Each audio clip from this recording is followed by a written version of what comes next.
people are tired, but not because they do too much.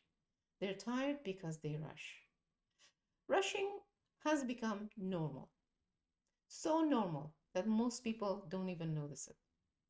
We rush in the morning, we rush through meals, we rush through conversations, we rush through rest. Even when we sit down, our minds keep running. The body notices this, even if we don't.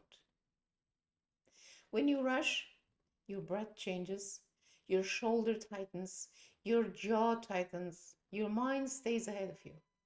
You may still be productive, you may still get things done, but inside there's a strain. Rushing doesn't come from having too much to do, it comes from fear.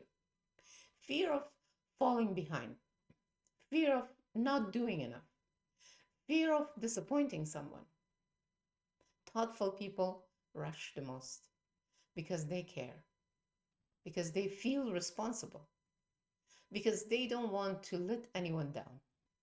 So they push. And over time, that pushing becomes a way of life. Balance isn't about slowing everything down, it's about moving at the right pace. You can be busy and calm at the same time. The problem isn't speed, the problem is living in a rushed state.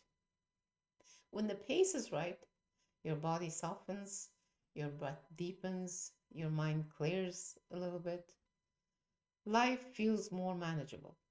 Not perfect, just easier. You don't need to force yourself to slow down. That usually doesn't work. What helps is listening.